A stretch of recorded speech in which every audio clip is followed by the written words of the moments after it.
The following live stream has been approved for appropriate audiences. It may contain occasional strong language and may not be suitable for younger or more sensitive viewers. Viewer inebriation is advised, though not mandatory.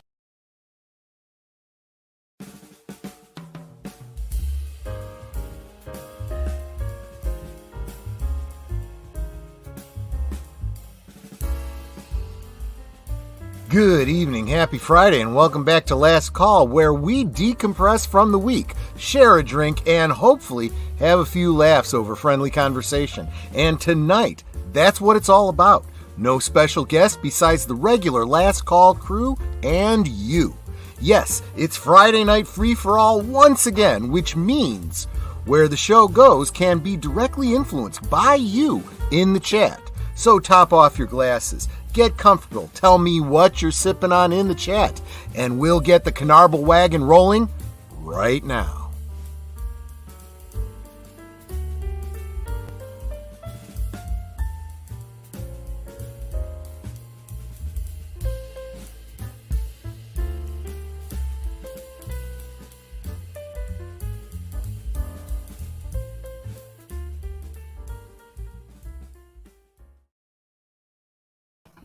Good evening. Va salud. Oh, happy Friday. Oh, brutal week, let me tell you. I know everybody's had a brutal week, but yeah, it was work was a bit challenging this week, especially today. But got myself a stiff one. It's a double brown mumbler. So it's sweet, you said you had a stiff one. I was imagining something else. Well, we'll save that for after the stream. That's just for you. But okay, so there's that strong subject matter we were talking about earlier. Thanks, Sarah. Yeah, brown mumbler. So it's 4 ounces of whiskey, 2 ounces of dark vermouth, splash of bitters, and I got 2 drunken cherries in there. Like I said, it's a double. But let me get my crew in here. You already heard my sidekick and bouncer, Netter of Netters Network, there in the background. How you doing, Netter of Netters Network? And what are you sipping on?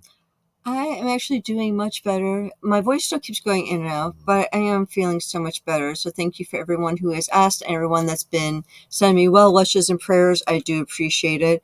I've got one more test I have to have done tomorrow morning at dark early. So just pray for a positive outcome with that. And then hopefully I'm good. Yep. And I am drinking, let's see, what is this one? An A&W Zero Sugar Root Beer. There you go. Because I have to fast. Yes, that's right. You can't eat or drink anything for, well, you can drink, but you can't eat anything for, 24 hours or something like that, 12 hours. Like 12 hours. Something And like that, yeah. So I can't have anything now until after the test. Yep. David Pensack is saying, you're the saucy one, Netters Network. Yeah, it's on her. It wasn't me this time around. I'm allowed to be sassy. He's my husband. Absolutely. And with a double brown mumbler going down, I need my designated driver in here. Hey, Boomer, how you doing, my friend? And what are you sipping on? I got myself a cherry Coke, and I'm doing okay. I had a country fried steak tonight. That was very nice. Nice. Awesome. You ever had that before? Oh, yeah, many times. It's good stuff. Good stuff. I got it at a restaurant called Cheddar's. They're a chain. Maybe you have them in your area. I have been to Cheddar's. If there's one around here, I don't know, but I have been to Cheddar's before. Yes, I got the country fried steak with the mashed potatoes and the green beans. Awesome. Well, let's say hi to the chat here. David Pensack says, make it even better Friday night. Buy Troy 2 drinks and really make him smile. Well, the link is pinned to the top of the chat if you want to buy me a drink and if you want to hear a song or bribe me not to sing a song. Either way. But you absolutely can do that. I'm actually out of whiskey. This is the end of my whiskey. So if you want to, keep me in whiskey, Links at the top of the chat. Thanks so much. Thank God it's Friday, and glad we're all going to make the end of the week better than the beginning of this week. Hit the like button, share out the link, and let Troy know how much you appreciate him. Thank you, David. You are awesome. Salud. And then, of course, we got Netter's Network. I love you too, sweetie. Mr. Londell's Groovy Movies. Howdy do. Jason Fox from 540 Studios. Great channel. You should definitely check it out. Good to see you, my friend, from over the other side of the pond there. Big Al Presents. Cheers, my friends. Have a great show tonight. Let's see. Deleted Scenes, of course. Comes in with his salute. Dropping all the links, doing all the blue wrenchy type stuff. Super appreciate you, my friend. You are awesome. Let's see here. Keely Chow. Hey, everyone. Hey, Keely Chow. Good to see you. Sir Torrin Clegane. Good evening. PJ, Orville Nation. Bazalud. Good to see you, my friend. Are you stateside, or are you still over on the other side of the pond? That kind of tells me what time it is where you're at. Let's see. Missing anyone? And Big Al's reminding us, don't forget to set your clocks back this weekend. Netter, when do we do that? Do we do that Sunday? I'm sorry, I missed the first Setting part. the clocks back. That is, yes, the 6th. So. But is that like... We do it at midnight before we go to... Oh, wait. I'm sorry, it's the 5th. Actually, let me... So, in other words, would we do that after Big Al's rewatch or after the other side of midnight on Deleted Scenes?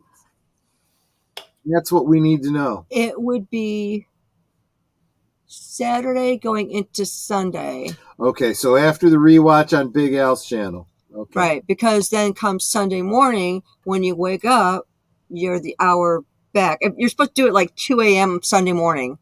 So we just do it at midnight or before we go to bed. And then when you wake up, it's already done. And most devices these days just automatically do it for you. Mm-hmm. But, us old folks, we still got a couple with of devices. Our analog clocks and all that kind of stuff. Yeah, in fact, we have 2 analog clocks. Well, that one has been like 3 in the afternoon for like 2 years. Well, because we haven't had games We haven't had game night, so the one above the bar just stopped. So I forget about the one above the bar.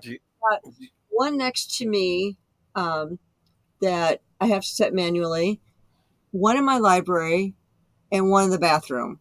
Yeah. Other than that, everything else is our computers, our phones. I even think the car does it now where it goes automatically. And, of course, our AI will do things automatically. So I only have 3 clocks now that I have to reset. I suppose I could do the thermostat too for the house so that it doesn't get confused. But the whole thing is, the thing is, we have the same degrees on 24/7, so that doesn't matter right now. So 4. Welcome, Evelyn Hampton. Good evening. You asked. Kapla, Edge, Kavan. Good to see you. Did I say hi to Connie Cleary? I don't remember, but if I didn't, hello, Connie. You did not, good to see but you. you just did. And did I say hello to Mr. Londell of the Groovy Movies? Yes, you did. Good. I want to make sure I don't miss anyone. I'm already starting to get buzzed up. The encouraging Lady Mist, dropping the blue hearts and whatnots for Netter. So awesome. And of course, we got PJ with Orville Nation. Yep, I was hanging out with him this morning over on Dr. Marissa Pay's channel. We also have Jason Fox from 540 Studios. Yep. Welcome, sweetie. And Geek Flags with Nate Knows. How's it going, Nate? Hey, everyone. Tonight, I am sipping on eggnog and a root beer. Knock it till you try it. No, actually, I can kind of see that. I mean, in that same kind of like, Laverne and Shirley milk and Pepsi kind of thing, I'm thinking. I can dig it. That's fine. And of course, didn't remember if you said it. Keely Chow, how you doing, sweetie? Hi, Keely Chow. And Ano Mas says, hey, Troy and Netter. Good to see you, my friend. Good to see you. And Sir Turing Clegane. And Troy and I are having too much fun together lately. Yes. I'll tell you what. It gets me up to lunchtime. That morning stream. I super appreciate that. Yeah, I have a question. we're all caught up. Yes. You said you have clocks, analog clocks. Do you have one of those cat clocks where the eyes go back and forth and the No. tail? You don't No, have we one don't of have one of those Nico clocks doing the whatever that is. No, we don't have one of those. Yeah. No, that was never my thing. Although growing up, my alarm clock was one of those, metal round ones with the two bells on the top. Oh, gosh. Yeah, I hated that thing. I hated that damn thing. But it was metal, so it put up with a lot of abuse. It got thrown across the room many a time. See, now I had the round one. It didn't have the bell things, but still made an obnoxious noise, and it ticked so darn loud. Mm-hmm. I hated that clock. It's like a root beer float, Nate says. Yeah, no, I know, because I've actually tried a Milk and Pepsi, and it had that kind of, Ew. root beer float, black cow kind of a taste to it. My dad used to make those. He called them brown cows. Yeah, and brown eventually, cow, after a while, it was to get me to drink milk. And eventually, I just said, just give me the milk. Because milk by itself isn't that bad. This is the thing about milk. People do not realize you don't have to add anything to milk. It's already sweet. That's exactly what lactose is. It It's has sugar. a nice flavor. It's good with cookies. It goes well with or a piece of pie. Something like that. Two kinds of cookies that I used to dip in milk. One was Oreos. The other was Chips Ahoy. Oh. Remember Chips Ahoy? A logical Spock.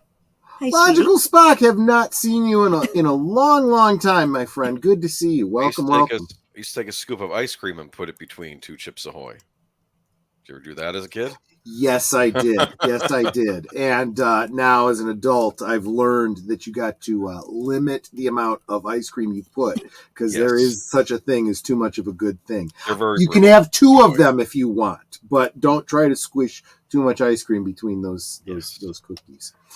But why does the cow have to be brown? That's racist. Thank you very much, Deleted Seeds. Yes, exactly. The idea was the soda mixed with the milk makes it brown. Just never mind. Yeah. It's usually a Coke product or a No Frills Cola product. I have seen a product on the market. And if you are the type that makes your own carbonated beverages with one of those machines, I'm sure you could do this. Carbonated milk. I kid you not. Disgusting. I will not try that. I've never tried it, so I can't really say anything about it. Keep that away from me. I don't even want to attempt to try that. That's bizarre to me. They have chocolate chip ice cream sandwiches. That's easier. Yeah, no. Like the Chipwiches?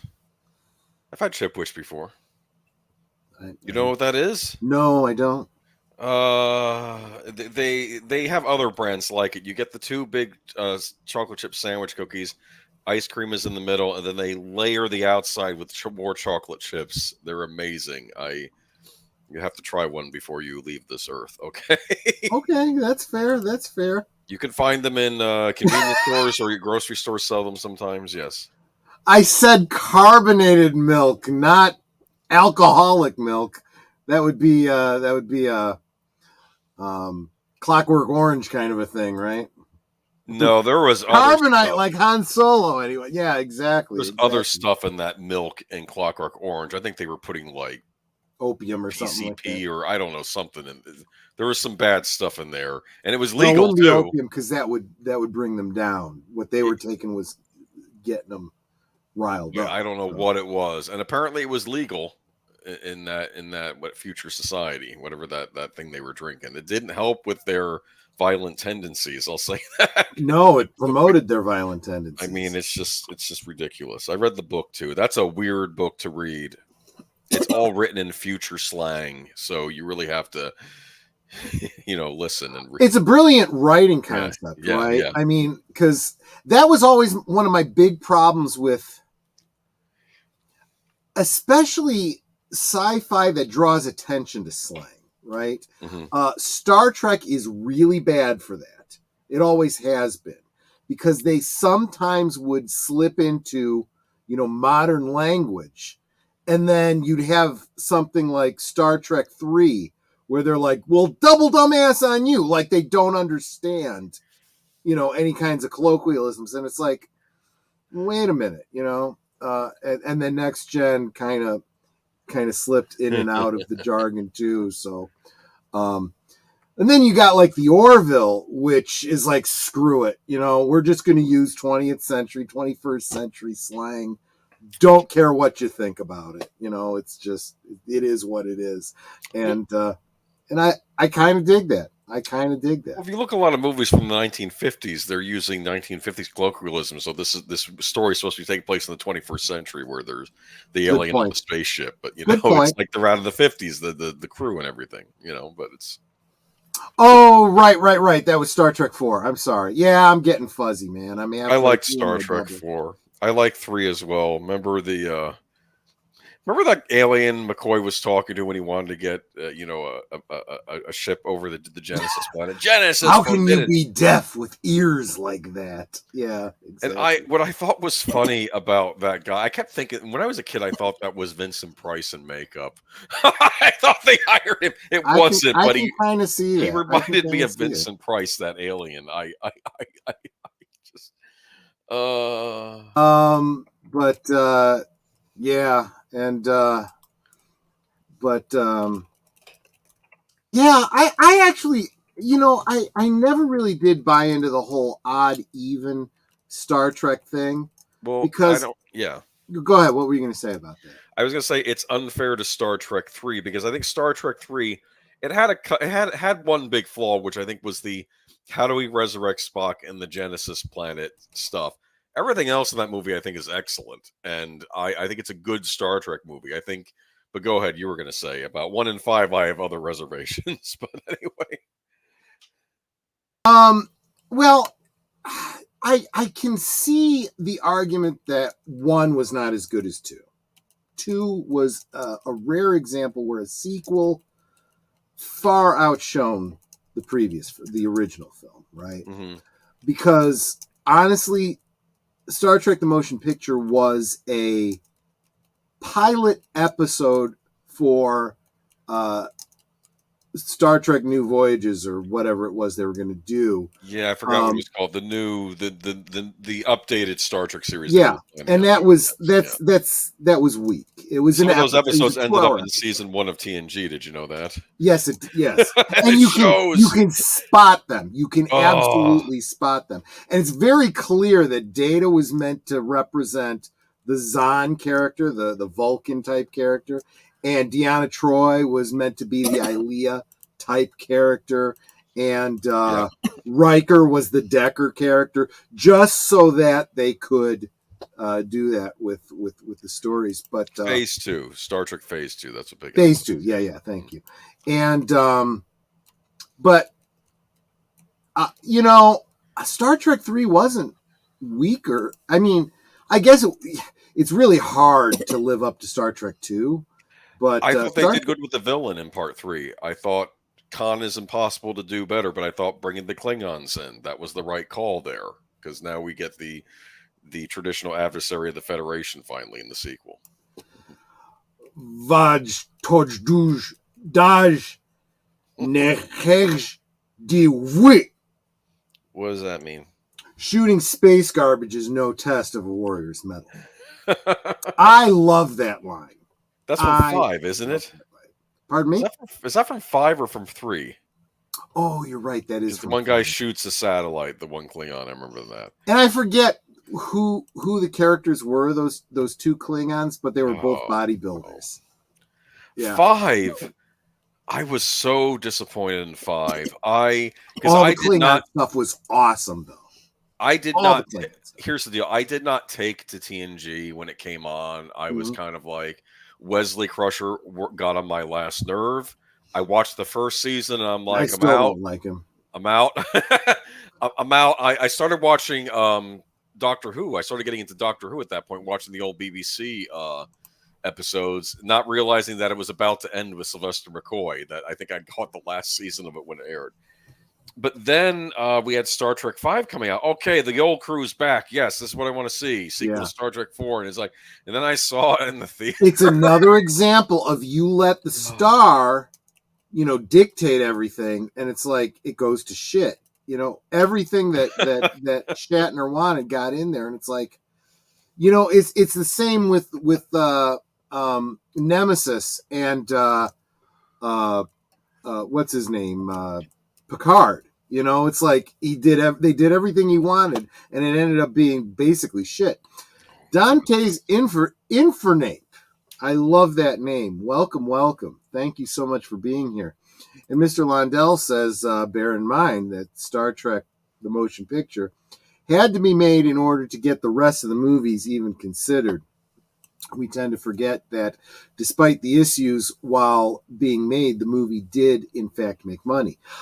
True. And, yeah, I'll go even further and say that you have to take into account that what was it trying to be? It was trying to be something in the era of Star Wars, right? But it was stylized in the 2001 motif, which was kind of already passé by the time Star Wars came along. So it's kind of a weird, I appreciate that they tried to reimagine or update, so to speak, Star Trek. It had incredible special effects in it. I'll say that. Oh yeah. Well, I mean, Industrial Lights and Magic. No doubt about that. And there were elements about it that were just brilliant. I mean, the fact that they showed a transporter accident, that was probably the best scene in the whole movie. Oh no! See, I'm the opposite. No, I thought that was horrifying. It's like exactly. This is supposed to be a family film, and you're showing. No. It is, but it justifies everything that Dr. McCoy is saying about scrambling my atoms and blah blah blah blah blah. I kind of did that. I get what he's saying. Absolutely. Do you remember on TNG? What was it? Lieutenant Barclay had transporter phobia. They did a whole episode about it. He had transporter phobia, like it was a condition in the future. And like Geordie LaForge, this is just nonsense. It's perfectly safe. The transporters are perfectly safe. It's like minute decimal of an accident happening. And Barclay was just afraid of using the transporter. Remember that? Yeah. And if someone can find the video, I'd super appreciate it. Who's the bloke from NCIS? He was Ducky's assistant, Netter. You know who I mean. The guy with the glasses. Yeah. His name's Brian. That actor was in a short sci-fi film where he is trying to pick up a girl who is sitting. It's the girl sitting on the bench. Go talk to her, and he goes to talk to her, and he blows it, and he hits a little time travel device, and he jumps back like 2 minutes into the past and tries it again. And he keeps doing it over and over again. Brian Dietzen. Thank you. And he, it's this whole concept of the transportation and the Heisenberg theory and time travel and everything. And at one point, he finally has to admit to the girl, she sees like what he's doing, hitting the button and whatnot, and she stops him and asks. And seriously, if someone can find this video, I believe it's on one of the sci-fi YouTube channels. Drop it, and so people can check it out. And I'm giving it all away because it's relevant here. The girl's like, when he explains, I've been traveling back in time over and over again, just trying to get a date with you. And she's like, wow, you would really do that for me? And then she explains that what he's basically doing is committing suicide over and over and over again, because that's not how, time travel and transportation, teleportation, and whatnot Okay, work. found it. Yeah, go ahead and drop the link, Maître. It's called 1 Minute Time Machine. Yeah, 1 Minute Time Machine. That's what it is. And she's like, and then all of a sudden he goes into this cognitive dissonance, and you see all these other dead, hymns. Every time he hits the button, he just dies. And the girl's like, freaking out in that universe, that alternate timeline. And at one point, he just goes catatonic, and she takes his time machine. And she goes, God, I hope you're worth it. And she presses the button. I thought that was brilliant. But really, anyone who's ever followed the science of teleportation and whatnot realize, you're basically being destroyed, and a duplicate is being created in the other place. And I think the average person just goes, whatever. I don't even notice the difference. But, people like McCoy are like, do you understand what this is all about? I'm sorry, that was a really long story just to get to a basic point, right? That was a cute story. Did you ever watch The Prestige? I always confuse that with the other movie that was just like it. The Prestige, The Illusionist. Yeah, I confuse those two. They're not. They're both about magicians in the 1800s, but they're different. The outcomes are different. I'm just gonna say David Bowie plays Nikolai Tesla in that. Did you know that? Yes, he did. Oh, that was brilliant. Yeah. So you're talking about the one with Hugh Jackman, right? Yeah, Hugh Jackman, and who else was in? Another big actor was in that. What's his name? Ed Norton. Not Ed Norton. Ed Norton was in The Illusionist. Hugh Jackman and Christian Bale were in Prestige, along with Scarlett Johansson. Christian Bale plays twins, whereas Hugh Jackman is using a real Tesla technology. Am I right? Or do I have it reversed? Yes. I don't want to spoil it for people who haven't seen it, but yeah, it ties into that whole idea. But it's this whole idea of doing a stage magician trick that looks like teleportation, and one is doing real teleportation, and the other one is doing, a trick using a twin. And whoops, the Prestige, Mr. Londell. Mr. Londell, he knows his movies because groovy movies. He knows his stuff.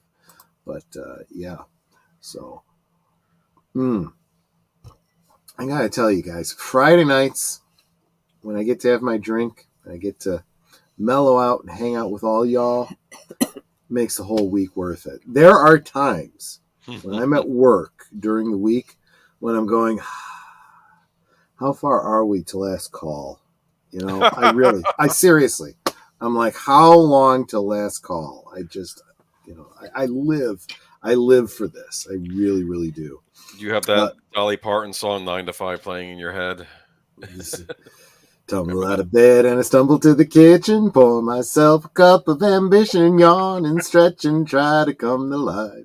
Welcome, Jesse Guajardo. So good to see you.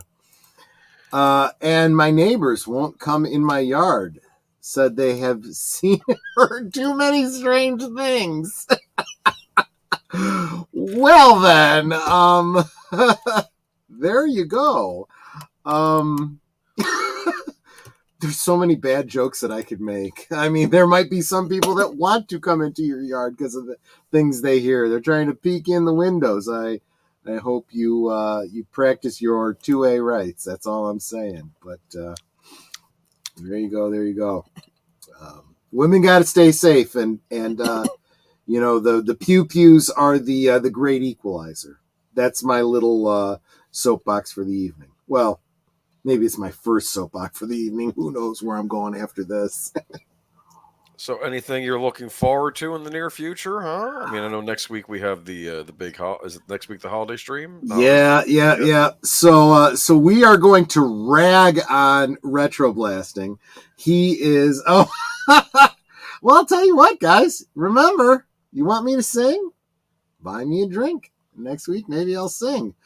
And then Michael from Retroblasting may never come back again. But he will be our guest next week as we do our annual watch party of the Star Wars holiday special. Now, those of you that have been hanging around with me, long enough, know that we do this every year. I've done it on other channels. I did it one year on Big Al's channel. We've done it on other channels. Mostly it's been here on my channel because everyone else is like, screw it, once is enough, But my favorite version has always been the Thank the Maker fan edit.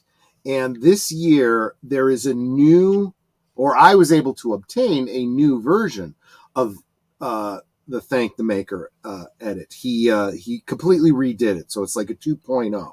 I haven't even watched it yet, but we're going to watch it together with Michael French of Retroblasting next week. Now, as Big Al of Big Al Presents pointed out, wait a minute. Why next week the 10th when, actual life day, the anniversary of the release of the Star Wars holiday special is the 17th. Well, Michael of Retroblasting isn't available on the 17th because he has family in for the holiday.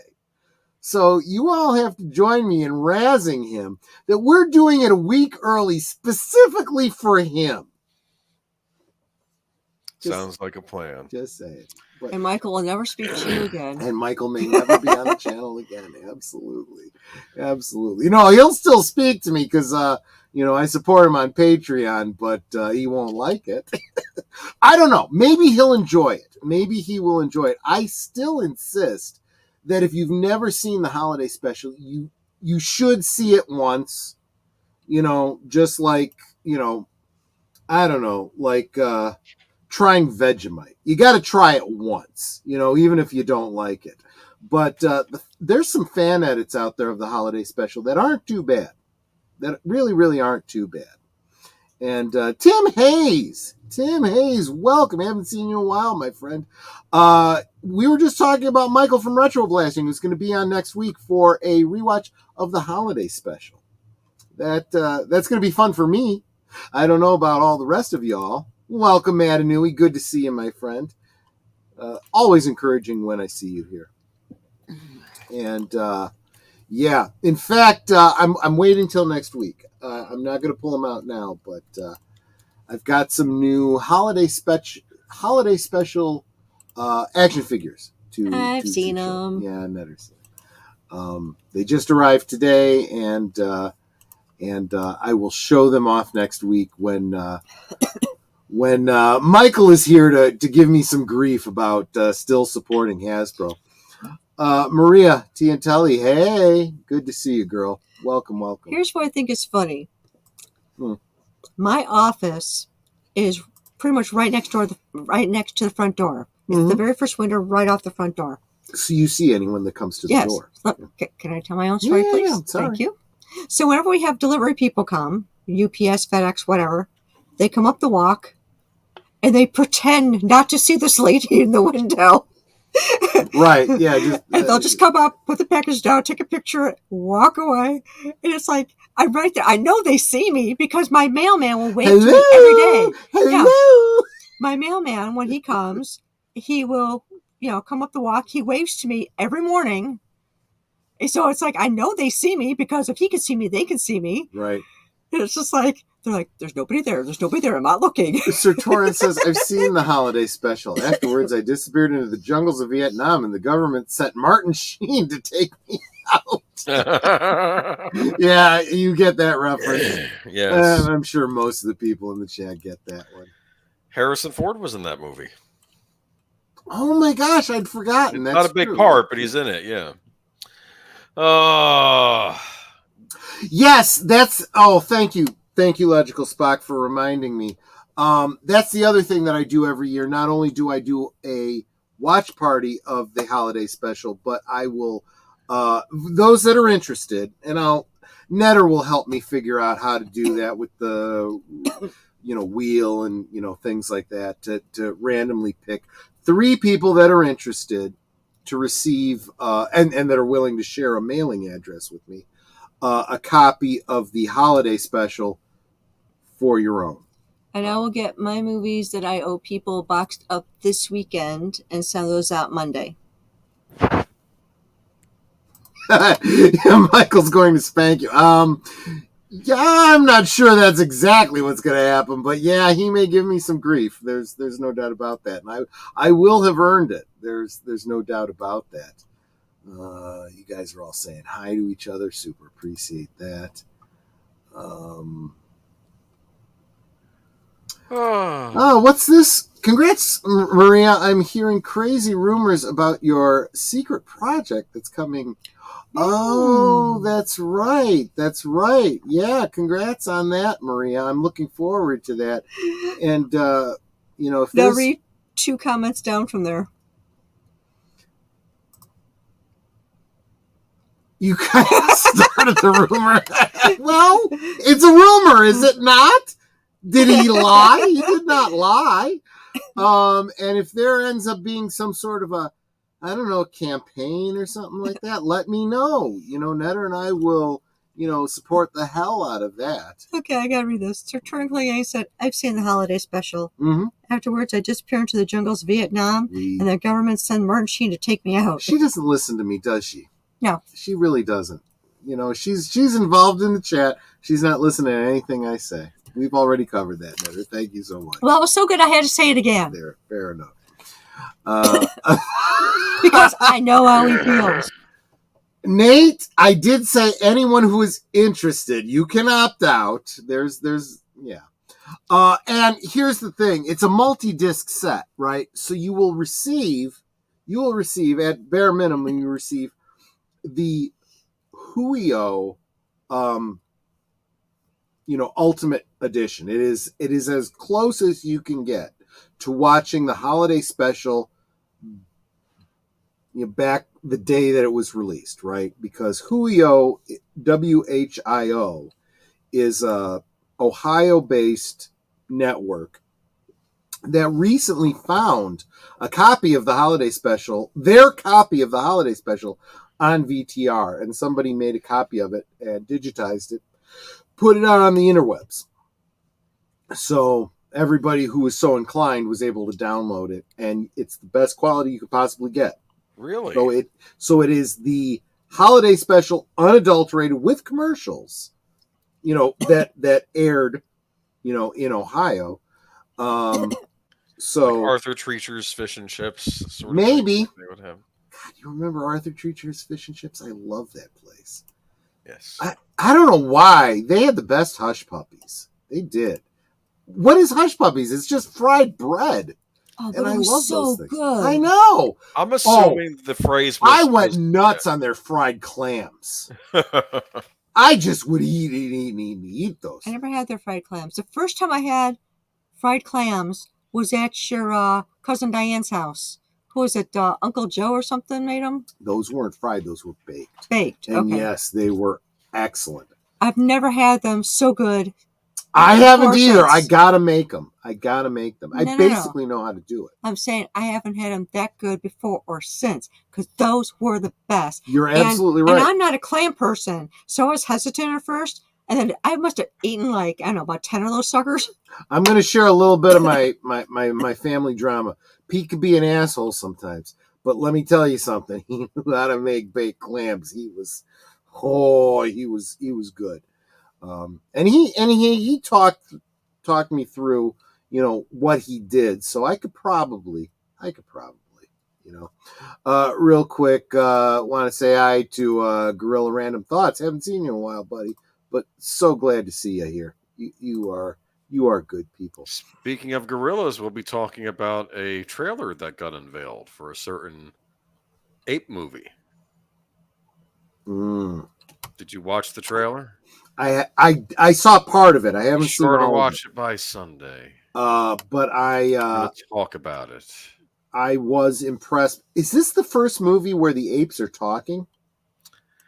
Here's what it was. The apes were Caesar himself was able Oh, to wait a minute, mutter guy. words. We should let the chat in on this. Planet of the Apes. Aged Boomer sent me the what is it? It's not Battle for the Planet of the Apes. What is it? No, It's, this is Kingdom of the Planet of the Apes. It's the new Kingdom one of they're the Planet. doing. I don't know because unfortunately this is the first one where Disney is the producer. So I have trepidation, obviously, because of that.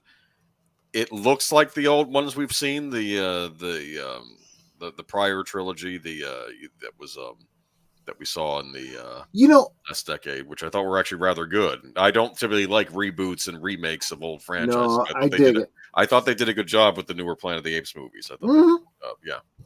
I agree. I've been I own the whole collection on physical media. Orville Nation. PJ is, and I say it kind of tongue in cheek, but I really do mean it. He is a great cheerleader. He has supported me and Netter so much, and Maria Tiantelli and so many other channels. When we say together we grow, because that's what Orville Nation says, he really does, and he really pushes other channels, and I super appreciate that. I wish he would promote himself the way he promotes other people, but I can't appreciate him enough. He is awesome sauce, and he's doing everything he can to get the channels that he associates with in front of anybody that can help channels grow. And I got to say, I super appreciate that about you, PJ. You are good people.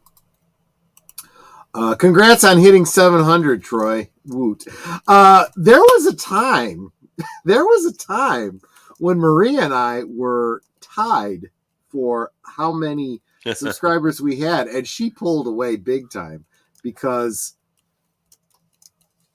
I still insist it's because women have an advantage in the YouTube sphere. Thank you. Women can rely on other things. Men have to be funny. That's usually the. And Netter can disagree with me, but she's going to disagree with me only because she's not exploiting the benefit that she has, being PC here, being very PG about it. Just saying. Benefit about what? Okay. Yeah. I heard you say something about 700 subscribers, and now you're talking about my benefits. Let's just let this one go. Yeah. At any rate, 700. That's a good number, though, right? It's getting there. I'm over 700. I'm feeling pretty great about that, and I'm encouraged. I see myself growing slowly. I don't know. I feel like if I could get monetized, if I could justify, the only thing that's holding me back from subscribing, like having a premium service with StreamYards, is I'm not making any money on this. The only money I make, keeps me in drinks. When you guys can't reinvest it. Gotcha. You need something to reinvest. Yeah. I can't justify this as an income yet. If I could, then I could. Well, then I could take a tax write-off if I, subscribe to StreamYard, or I have to buy a program to edit my software, pay for a software to edit my videos and stuff like that. That's a hopeful goal. That's something I'm, hoping comes to pass. I'm in the same kind of situation as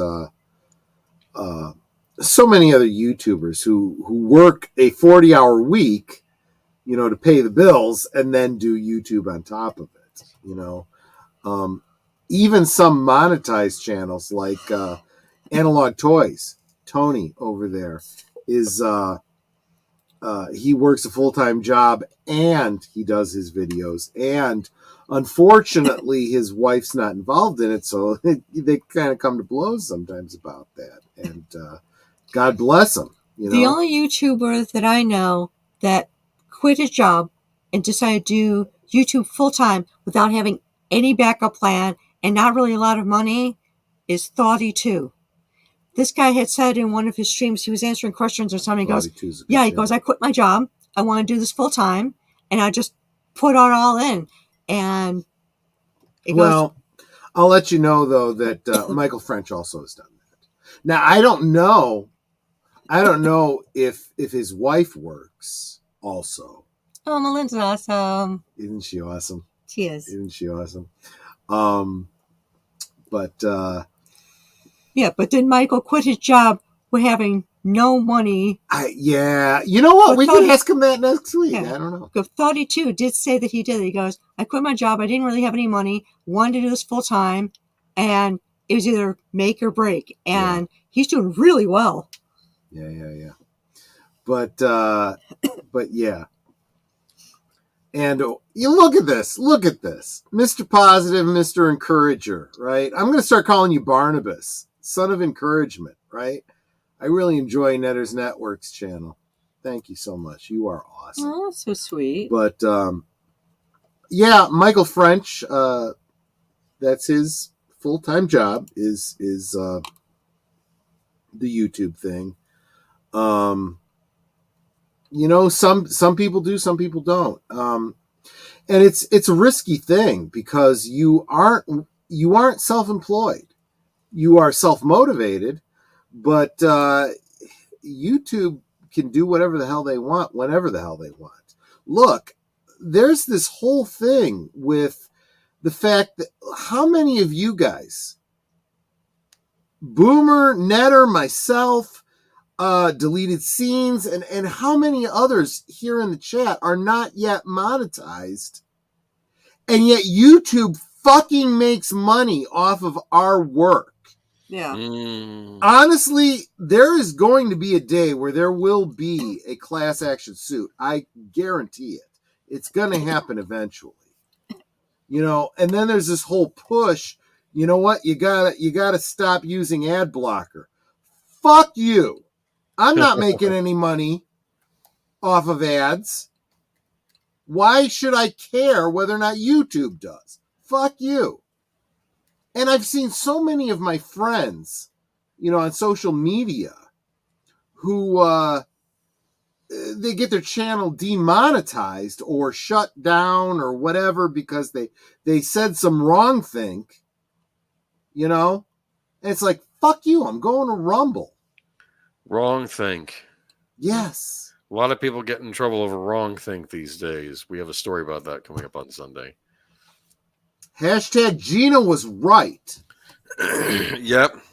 Thank you for sharing that with us, deleted scenes, even though, Drunk 3PO kind of, kept us in the loop on that. But,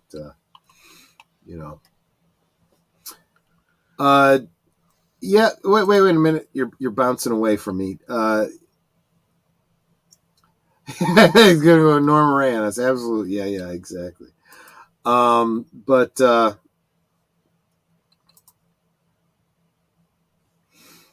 I'm just bringing up chats. You guys are talking amongst yourself, and that's awesome. I super appreciate that. You guys,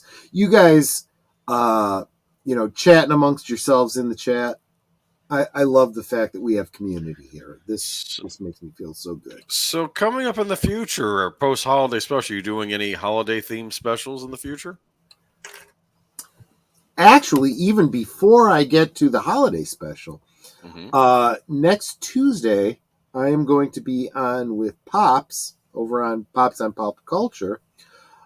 Instead of doing my annual rewatch, I don't know, maybe I'll still do it. I don't know. But every year I do a rewatch of Planes, Trains, and Automobiles. And I tell people, go ahead and tune in if you just want to see Troy cry at the end of a stream. Because I do every single time. That movie just brings tears to my eyes. And Netter's got to come over and give me a hug. But Pops asked me to be on his stream next Tuesday when he talks about it. Because, Cool. yeah. So 4:30 Central, that's 5:30 Eastern over on Pop's channel. I'm going to be on Talk Hard with him, talking about planes, trains, and automobiles. And you guys have heard me talk about it. Those of you that have been with me long enough know I talk about it every year. Every year. It's a great movie. There are only 2 Thanksgiving movies I know of. It's Planes, Trains, and Automobiles and Home for the Holidays. Have you seen that one? Charles Durning, Holly Hunter, Robert Downey Jr. I've never seen movie. it. But Okay, there's that's the other no big place Thanksgiving. like home for the Oh, yes. holidays. It's about a dysfunctional family, but I think Sisko made a point that the parents aren't really the ones that are messed up. It's more the kids that come home for the holidays. Yeah. It's funny you ask, because honestly I actually have some songs planned out. If because a lot of times what happens is people will buy me a drink and say, not tell me specifically what song to sing. Okay, fine. I'll have a drink. I'll give you a shout out and say thanks for the drink, and then I'll dedicate a song that fits the theme. And there's a lot of good songs going into the holidays. Okay, I'll put it this way, Troy. By end of year, you will be at 1,000. Be ready. You realize that's over 300. That's almost 300 subscribers in 2 months.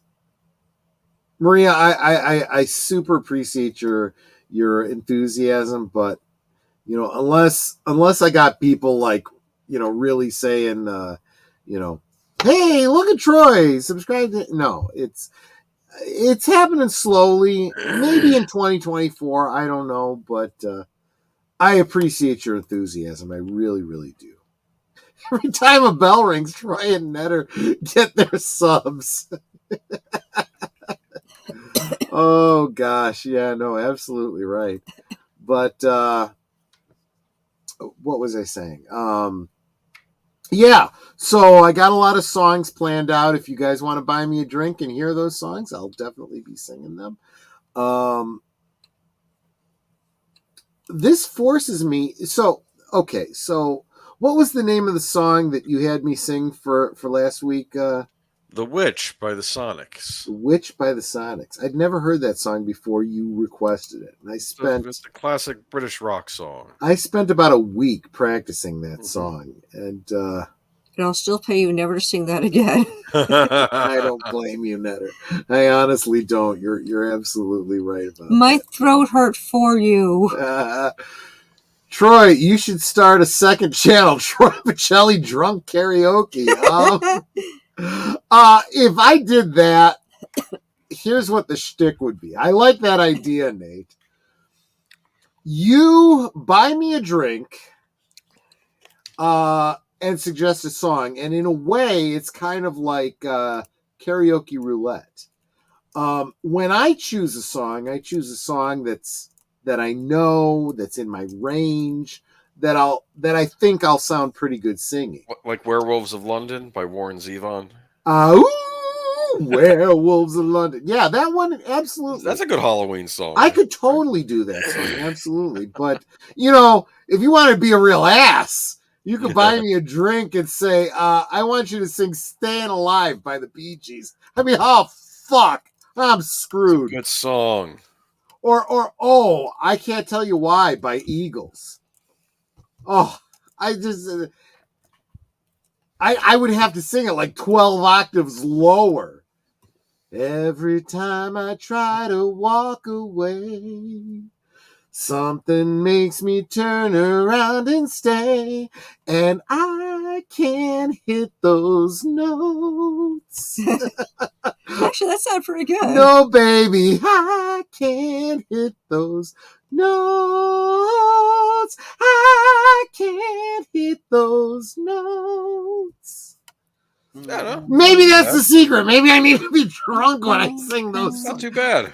Originally, I was going to sing The Witch after, like, halfway through the stream after I'd had enough alcohol. I figured it would loosen me up. The Witch, you know. Oh, I don't know of any vampire pop songs about vampires. I was working in the lab lately. Oh, that's too obvious. I beheld an eerie sight. That's actually a great song. That's actually a good fun song. to sing. I have it. I have it on a CD that I think Wolfman Jack is on it too, and just that's where I found the Green Slime song. I was very happy it was on there. But oh, Wolfman Jack. The one, right? You know what? The young kids don't even know who Wolfman Jack is. They don't. It's lost history. I'm telling you. I am going to have Culture Casino back on, probably in 2024. I'm going to have Culture Casino back on, and we are going to do a rewatch of The Return of Bruno. Do you know what The Return of Bruno is, Age of Boomer? No. So Bruce Willis did he put out an album back in, was it the late 80s, early 90s, called The Return of Bruno. A bunch of, R&B type songs, some original, some covers. And he did an HBO special called The Return of Bruno. It was a mockumentary hosted by Dick Clark, as though this fictional character, Bruno Radolini, was real, and he plays this character, right? And you had all of these,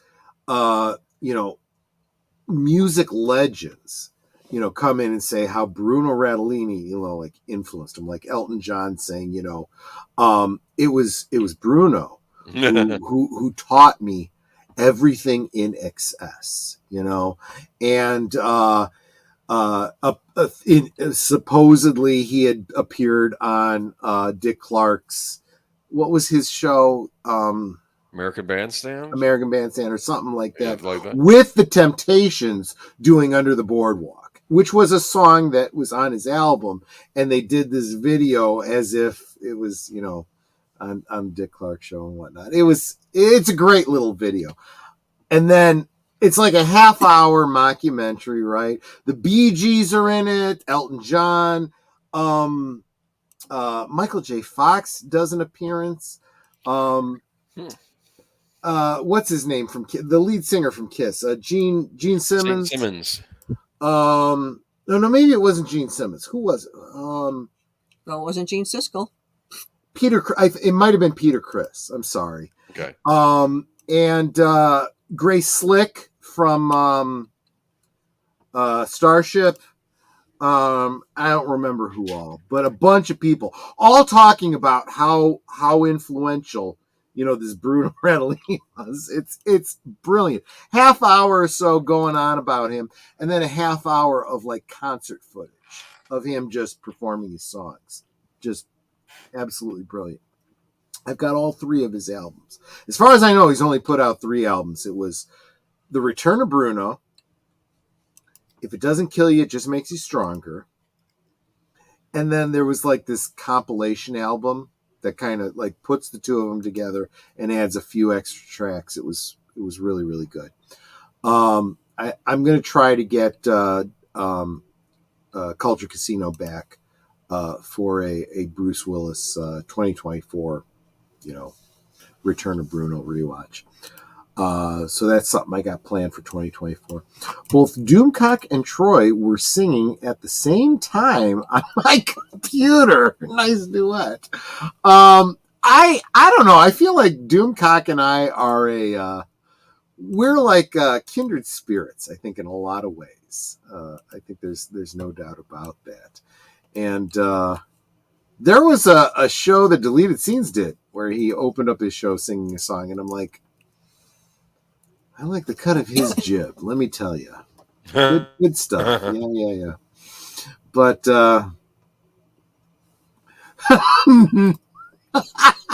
nobody wants Peter Criss, even Peter Criss.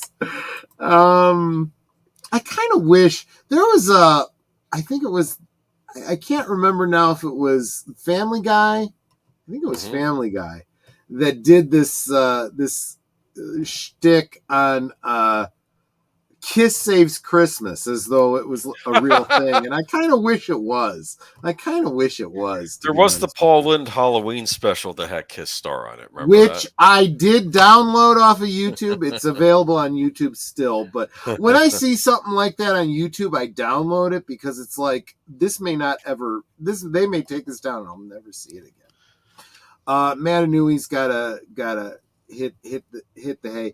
Matanui, I'm not sure what time zone you're in, but you strike me as being younger than I am, but you're always going to bed earlier than me. So I'm kind of hoping you're, somewhere east of me because, you cut out early and, now I have an image. I'm playing with you, man. I super appreciate you, and I dig it. You got to get to bed when you got to get to bed. I'm here on the YouTubes. You can catch up anytime you want to. I have an image of Gene Simmons in the Santa Claus robe, but full barrel chested and like the hat, but then his tongue's hanging out. Maybe Troy is Doomcock. Oh, funny. Let me tell you something. Whoever Doomcock is, he is a brilliant voice actor. He really is. Yeah. I mean, there's no question what that shtick is. He's doing the voice of Harvey Cthulhu and, the Skull Calderon and Univac and all that kind of stuff. And he's a one-man show, and he's fucking tearing it up. He's brilliant. But if so, I don't know how to pull off streaming at the same time.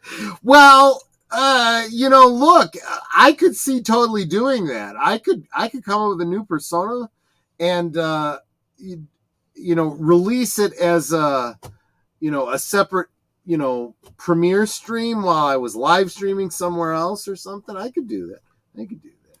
Yeah, no, I'm not Doomcock. I don't have the green screen ability that he does, and I certainly don't have the voice talent that he does. Oh, you need to have him on your show, though. God, I would love to be on Doomcock's show, and that's what I'm talking about, because PJ over at Orville Nation keeps putting in a good word for me with Lord Doomcock. I don't know. I go over to Doomcock's channel and I'll put in a what do they call it? Super chat? And it'll be like, dude, just push the button. This world is a lost cause already. Just release Harvey Cthulhu and just be done with it, Oh, don't say that. I know. I'm so nihilistic. Oh. Actually, Jesse, I don't recall. How long ago was that? I might have done. I don't really remember. Good question. I don't know. That's exactly what he would say if he was Doomcock. Yeah, you kind of remind me of the life of Brian. It's like, I am not the Messiah. That's exactly what you would say if you were the Messiah. Okay, I am the Messiah. See, we told you. Oh gosh. Man, I've been all over the place, but you know what? It's because of you guys. You guys get me down rabbit holes and then you laugh at me. And I don't blame you. Picking on the drunk guy. I understand that. That's fun. So I got some songs picked out for the holidays. If you guys want to buy me drinks, links, at the top of the chat. And that brings up another thing. Despite the encouragement that I get from Maria and everyone else, I don't see myself getting monetized any freaking time soon. And let's face it, you hit that 1,000 subscriber mark. Ooh, that's such a big deal, right? Yeah, the ad revenue is like pittance. It's ridiculous. So it's not like I could quit my day job and start YouTubing, but that brings up a question that I've been thinking about for a while, and I'm like, dude, you're just not that good. It's not worth it. But, people like Netter and Age of Boomer and PJ have been like, No, you are. You gotta promote yourself. So I'm gonna throw this question out, and I'm probably gonna do like a poll or something on my community tab, just to get your feedback. But what do you guys think? Should I start a Patreon? I mean, would there be any interest in that? Because it's going to be forever before YouTube gets around to, acknowledging me, and YouTube. So should I do that? Would you guys be interested? And I could totally see doing things like, basic tier, like, if you're contributing as a patron every month, then you get to choose a drink and a song every month. Holy shit, that could be a lot of booze that I'd be drinking every week. I mean, if I got 5 patrons, if I had 5 patrons and I had to have 5 drinks in a month, there'd be a week I'd have to have 2 drinks just because I had 5 patrons. Just not to mention, people that just decide to buy me a drink. Holy crap, you guys could turn me into a complete boozer. That would be crazy. But no. Yeah, Anonymous brings up a great point. They do have the 500 sub option, but I don't have the watch hours. And part of the reason I don't have the watch hours is because I do 1 live stream a month, and I don't do a great deal of, standalone videos. So it's hard to pull in the watch hours. Because I do have to work a day job. I just don't have the time to and I've got notes of videos that I want to do, but you gotta write those videos. You gotta record those videos. You gotta edit those videos. That takes a lot of time. Like the Klingon cooking video. Yes, for fuck's sake! I've got a Pippi's Claw video that. I got all the raw video out there, and I just haven't had time to edit it. It's killer. It really is. I don't think people realize how much effort goes into some of these channels. Like Michael. PJ, Frank. help me out. I'm losing the context here. I should stick with. I'm going to keep streaming. I'm not like thinking of quitting YouTube or anything. Give it a shot. Okay. You could start a Patreon, take your top tier and to Cubs games in the summer. They go to Sox games. No. See, I wouldn't go to either, honestly, because I don't want to go into the city anymore. Chicago is a war zone. Yeah. She's not wrong. She's absolutely not wrong. That's sad. Dad joke. What's the difference between an alcoholic and a drunk? The alcoholic has to go to those dumb meetings. Hello, my name is Troy, and I'm an alcoholic. No, I'm not. Well, unless you consider getting drunk once a week to be alcoholic. I don't know. But what if I mail you the money and note the song request? You could. I'd be okay with that. I don't recommend sending cash through the mail, but if you did, I'd totally sing a song for you, no doubt. You don't have to, use the what is that link of yours, Nutter, that we got up there at the top? It's PayPal. PayPal me. You don't have to use the PayPal. You don't have to, pay. You can, whatever. Absolutely. Especially since you live, your live hours don't count. I didn't even realize that. That fucking sucks. Well, no wonder I'm pretty much effed. Yeah, that's a good point. Mr. Londell says, "Go for it, dude." I'm gonna drop a poll. The poll being, would you guys really be willing to, Patreon me if I did a Patreon? And you know what? I might have to do that. I might have to do 2 polls. I might do one.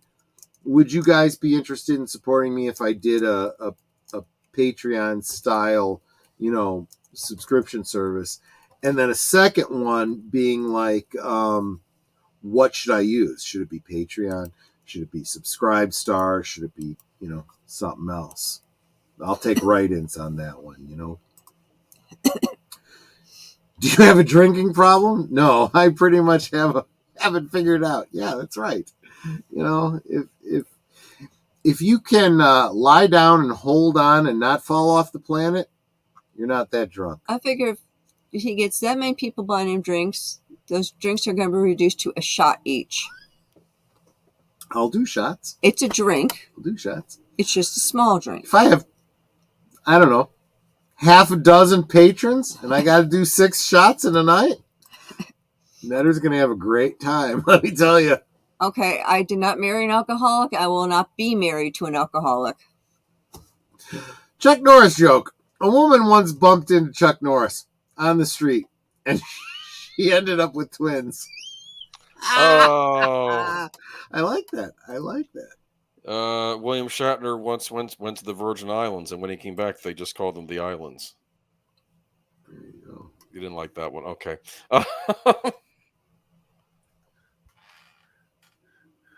Yeah, and this is the other thing, too. I've got 18 people watching right now, but I get a lot of people that watch, like, over the weekend. They can't watch on Friday night, and I think that's fair.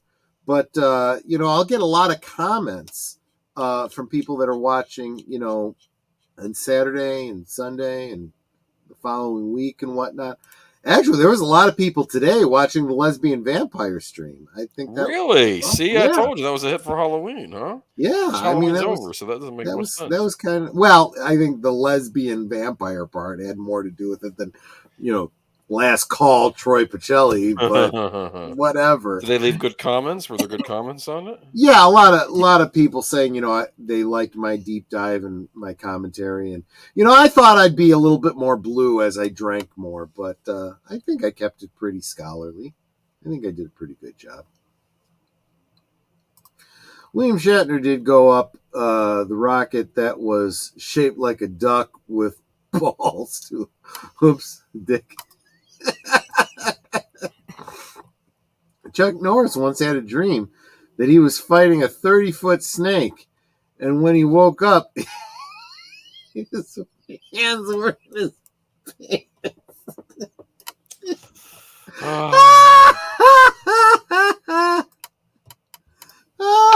Oh, that's a great one. Chuck Norris, you know what? I'm glad the meme started about Chuck Norris. He's pretty awesome, But yeah, so that's one of the things I wanted to talk to you guys about and ask about the idea of maybe doing a Patreon Subscribe Stars type of thing. And here's the thing. Look, if I was making enough money on doing this thing, I could quit my job, and then I'd literally make it a full-time job to put out videos. I really would. But yeah. And so next week we are celebrating Life Day a week early with retro blasting. Then, Life Day. Yeah, absolutely. And welcome Pacific 414. Good to see you, my friend. And then we come up on Thanksgiving. So, but like I said, this Tuesday I will be on Pops on Pop Culture talking about planes, trains, and automobiles. I may or may not do my regular Thanksgiving week, rewatch. I do it just because I'm going to watch it anyway, so I may as well stream it and share it with you guys.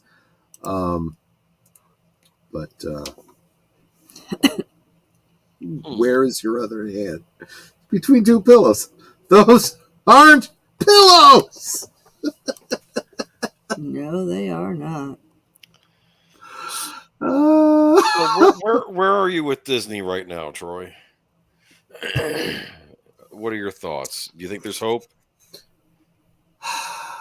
All I can say is pelts come quickly. Hallelujah.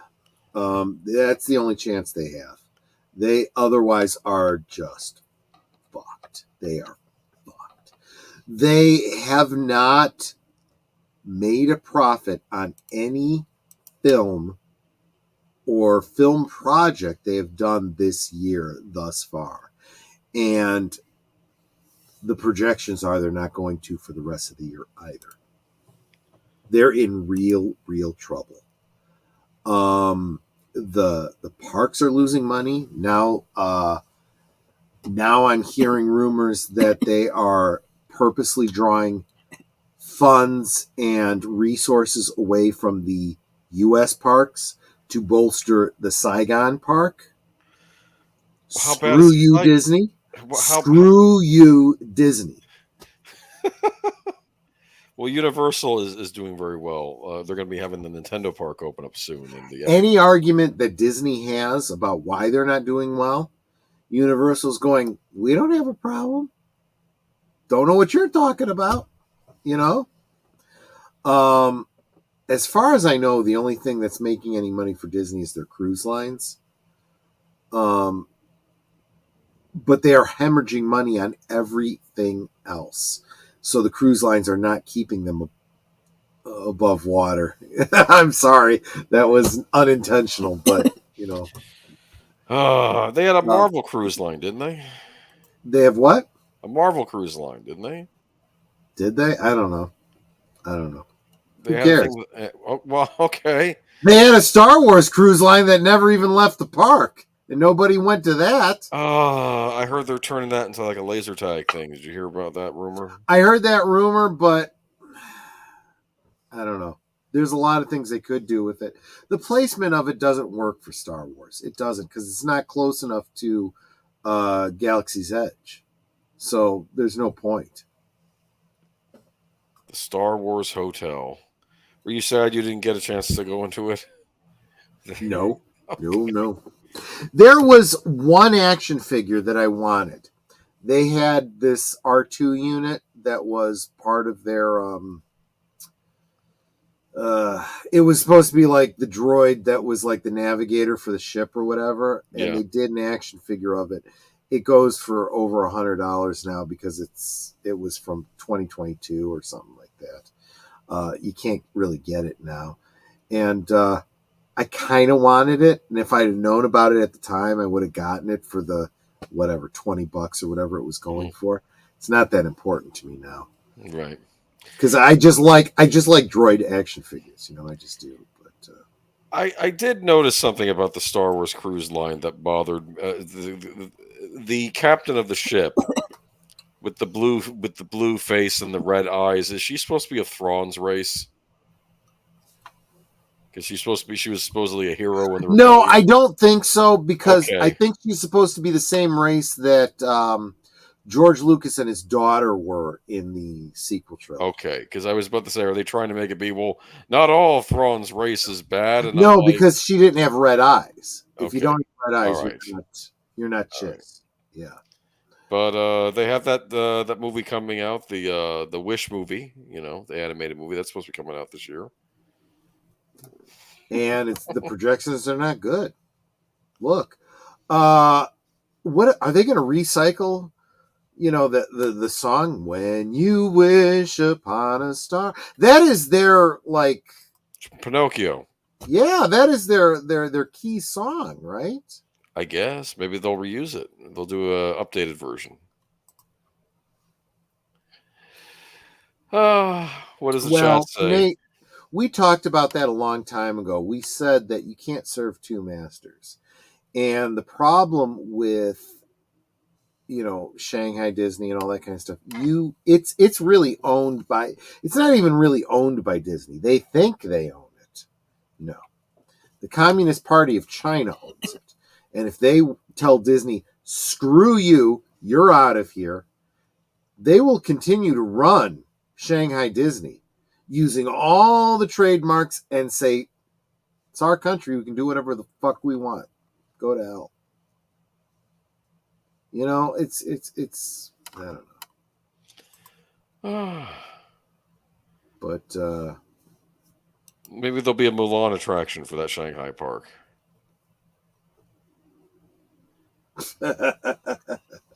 Yeah. Thanking the concentration camps for, all that they've done for the effort. All right. What about Warner Brothers? No, never mind. We talked about them. Yes, you know what? When You Wish Upon a Star, the multi-Oscar winning song of the 1940 for Disney, they don't care about their history. They shit all over it. They take this is communism in a nutshell. They take everything that had value and destroy it. They do. They're cultural vandals, as Doomcock has put it. Look at what they're doing to their first animated feature that won all kinds of awards, that is known for pushing the envelope of what was possible with animation. Snow White and the Seven Dwarfs. And they've completely shit all over it. They let their actress go out and shit all over it, saying how terrible it was. Peter Dinklage. Yeah, Peter Dinklage, and bringing in dwarves. Heaven forbid you should hire people that are dwarves, because that's all fucking backwards. Congratulations, you're working. Let's make sure that at least seven dwarves, right, could have had a job. Nope, they don't get a job. But it wouldn't just be 7 dwarves. It would be 7 dwarves, 7 stand-ins, 7 what do you call it? Stunt doubles. You got 21 dwarves you could have hired if you'd cast them. But no, we got to be politically correct. We got to be politically correct by making sure you don't get a fucking job. That's real inclusive, right? That's real equity. Fuck you, Disney, and fuck you, Peter Dinklage. So what are we going to do? We're going to hire normal-sized hippies to play these roles, and then we'll use CG to make them into dwarves. Fuck that representation for dwarves. That is not representation. That's just bullshit is what that is. Real quick, I want to say hi to some newcomers. Courtney, Fellowship of Oddballs. Haven't seen you in a while, dear. Thank you so much for being here. You are awesome. I like that name, Courtney's Fellowship of Oddballs, right? Tommy, the Guinea Pig Collective. I follow him on Twitter. I don't get to his YouTube channel as much as I wish I did. Good people. Absolutely make sure you're subscribed to both of them. Both him and Courtney. Great channels. Don't mean to talk politics, but fuck it. I'm the one that brought it up, PJ. It's my own fault. But pollsters are hiding real polling numbers from RFK. What do you think of that? Ooh. Well, it's interesting because pollsters were hiding numbers on Trump. And it's gotten to the point where they can't anymore. They just can't. It gets really ridiculous. RFK is, look, let's call it what it is. RFK and Trump are both populists. They're not Democrats, despite what RFK might think. Trump is not a Republican, despite the party that he's running under. They are populists. And populists are a threat to the establishment. And RFK in particular, because of the family he comes from, and he knows it. I had a little bit of a debate with a YouTuber that I really admire, Monsignor Z. He does this sort of political channel, but in the guise of alternate history. Really good channel. You ought to check it out. But he was basically...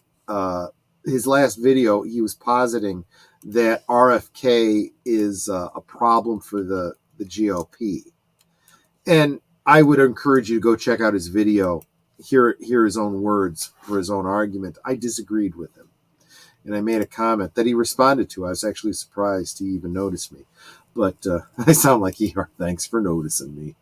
But he was basically saying, that because RFK is a populist, he's going to draw votes away from Trump. And I'm like, no. The only people that are going to vote for Trump are people that were only going to vote for Trump, right? Republicans and MAGA type people that were going to vote for Trump. They're not going to vote for RFK over Trump. But if they manage to prevent Trump from running, yeah, all those MAGA people will then go vote for RFK. But no, as long as Trump's in the race, Trump ain't losing any votes to RFK. That's just my take on it. And if Trump is not in it, no other Republican has a chance of winning. They don't. All of Trump's votes are going to go to RFK, and Biden's going to win. But I don't, despite what RFK says, I don't really believe he thinks he's going to win. I think he's laying the groundwork for a third party. Because in my mind, I think GOP or DNC wins in 2024, depending on whether or not Trump is running. And in the years to come, people start migrating to RFK's new independent platform. Because I can see people like Tulsi Gabbard and so many other, even the Freedom Caucus in the GOP, going screw the GOP and going over to the populist side. And we in the future, I see a real possibility for a third party. Not in 2024, but at some point in the future, I totally see that. That is a possibility. That is my take on the whole RFK situation. I think it's good what he's doing. I think he will draw votes away from Biden, but I do not think he's a viable candidate despite what he says. But I will be voting for him if Trump is somehow kept off the ballot. I will. Yeah. Fuck him. He, got his, and he's pulling the ladder up behind him. So he can kiss my ass. And he's at just the right height to do it. I'll eat a lot of eggs before he does, too. All right. Eat a lot of eggs before he does. Yeah, exactly. Have any of the Disney live action remakes been any good? Have you liked any of them? Have any of the what again? The Disney live action remakes of their animated features.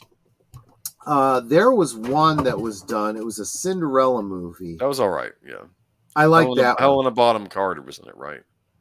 As the fairy godmother. I think so. Yes. Yeah, I think so. I like that one. And there was a remake of The Jungle Book that was done that was Jon Favreau who did that. I'm not surprised. I'm not surprised in the least. The one guy they had over there that had any talent, and they're not using him. Is he just riding out his contract at this point over there? I don't know. I honestly don't. I don't know what's going on with Star Wars. It's all over the place. I guess there's still another season of Andor left, right? Are they still doing so, Mr. Lundell, this is a conversation for you and PJ, because I don't follow most polls, to be honest with you. Most polls don't even know how to poll anymore. These are the same people that said Hillary was going to win. It's just, I don't know what to tell you about those polls. The polls are about as reliable as Rotten Tomatoes is for movie ratings. I'm just saying,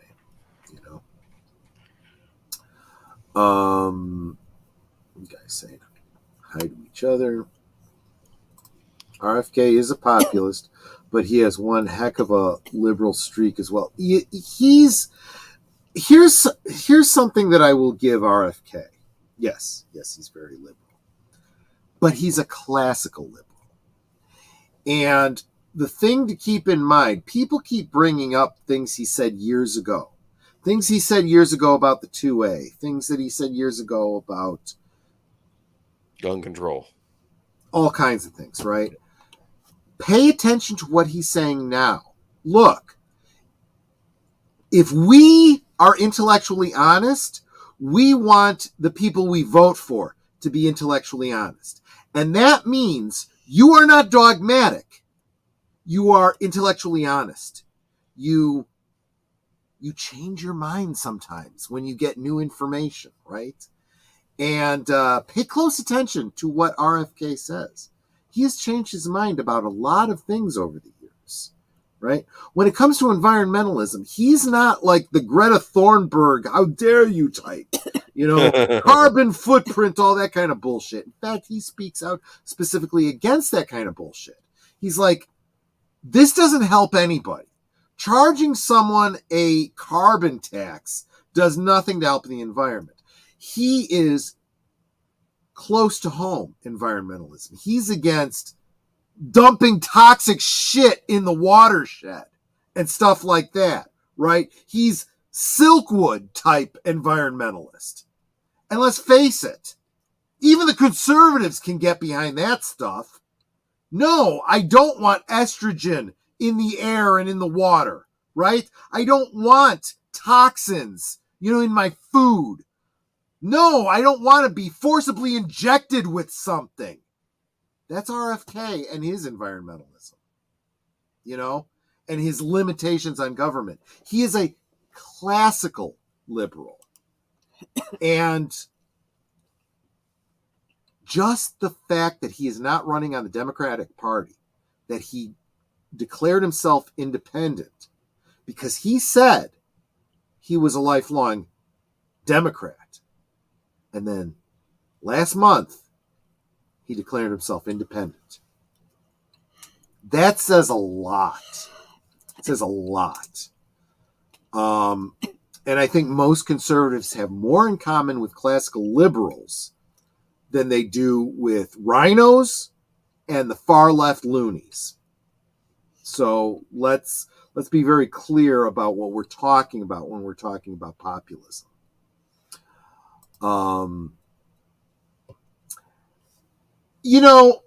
PJ, unless you know him personally, you can't really say that. If you are running for president, you have to behave as though you assume you're going to win. That doesn't necessarily mean he really, honestly, truly, in his heart of hearts, believes it. I think he's starting a movement. That's the best outcome I think we can expect. Because again, the Trump supporters are going to vote for Trump. If Trump is on that ballot, I'm voting for Trump. If Trump is not on the ballot, I will do everything I can to make sure that RFK wins. There's no doubt about that. I don't agree with either. There are repubs that hate Trump. Yes, they're rhinos. And RFK will pull votes from Trump because of his stance. Yeah, but you know what? No. Think this through, Anomas. If they hate Trump, they weren't going to vote for him anyway. At the best, they were going to stay home and not vote for Trump because they are never Trumpers. So what's the difference if they do vote for RFK? That doesn't pull anything away from Trump. They weren't going to vote for him anyway. This is what I'm talking about, being intellectually honest and thinking through the numbers. This is the reality. If you support Trump, you're going to vote for Trump. You're not going to vote for RFK. He's not pulling any votes from Trump. If you're a never Trumper, yeah, maybe you vote for RFK instead of staying home on election day. Because it's not like a Republican who is a never Trumper was going to vote for Biden. Right? Come on, let's be a little bit reasonable here. Again, I just want to help people think it through. Yeah. I'm not sure Trump has a guaranteed win, not after the shenanigans last election. Well, Yeah, I understand kind of blackpilling on that, Samuel Proctor, but let's face it. Carrie Lake has done a great deal to expose exactly what happened in the last election. So I think there's a lot of things in the last election that can't be done again. So that's a positive. That's a little bit of a white pill. And again, you could be a defeatist. I would argue if you care, you have two choices, right? Either you give up and you say, "Oh, we're going to become socialist. Our republic is fucked. We're done," or you the very least you go and vote your conscience. But even better, you support local candidates. You make sure that whatever township you live in, you support people that support what you support. Pay attention to your school boards. Kick out the ESG bullshit and the socialists, and make sure that there are people there that represent the parents, so that our next generation is better off than these buffoons that the previous generation is squirting out. Which generation is that? The Gen Z and whatnot. Primary out the people that are clearly socialist that are now in representation. I look at Texas. The AK guy, Brandon Herrera, is running against the GOP rhino that is voting against 2A rights. And he's not the only one. We got Carrie Lake. We got so many others around the country that are saying enough is enough. It's not enough for conservatives to run against the Democrats. The true conservatives, the true populist conservatives, need to primary out the statist rhinos.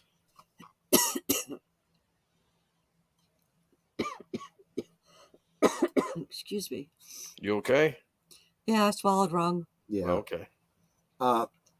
Sorry, Anomas. It's really hard sometimes to keep the context when I'm like behind on the chat and know which he you're talking about. I don't know if you're talking about RFK. RFK is not in support of the current administration of the DNC.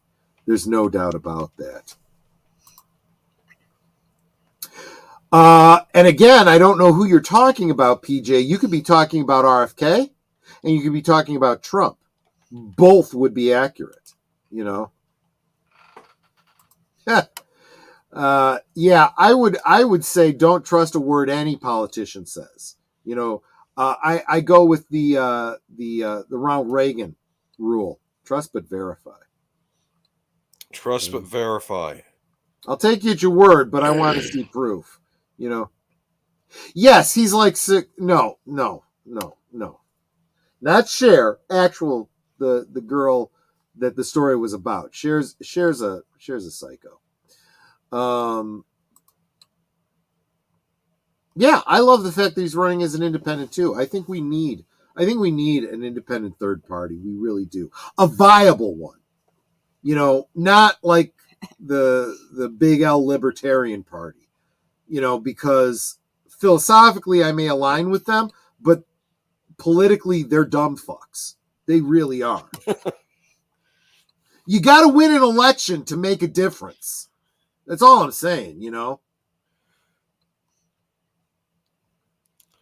By the way, yeah, everyone in the establishment is definitely never Trumpers. But no, not all Republicans are never Trumpers.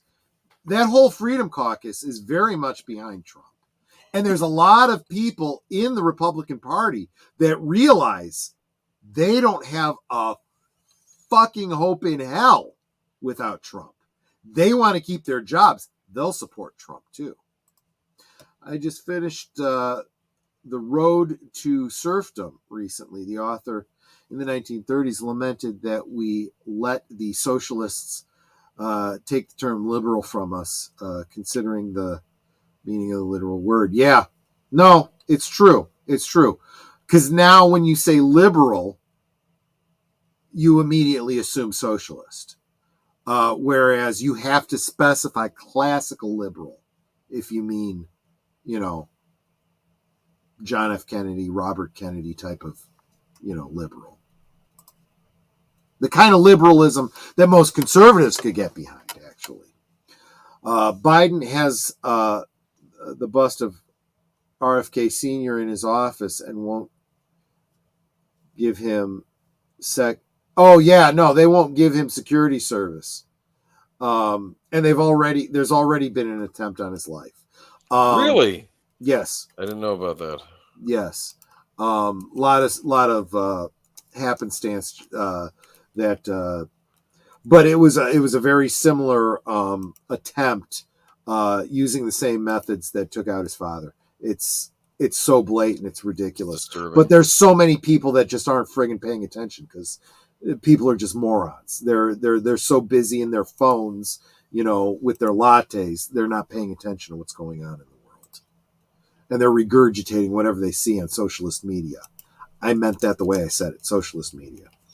I won't vote for him in the primary, but if he's the primary winner, I'll vote for him because the alternative is unthinkable. Again, I'm not sure if you're talking about Trump or RFK, but I can agree with you either way. I'm not being a black pill. I just don't think he's 100% likely to win after the election and the neutered red wave. I still think he has good odds. Yes, I agree. No, I'm not calling you a black pill, Samuel Proctor. I think what you just said is very reasonable, and I agree with you. He does have good odds, and I'd say he has better odds than he did 3.5 years ago because of what happened 3.5 years ago. I think just like all the people that were skeptical of the jibby jab, are being justified now, everybody who spoke out about the election 3.5 years ago are being justified now by things that are coming out in the Kerry Lake trial. It's anyone who's paying attention. Anyone who's got their head buried in socialist media is believing the bullshit fiction.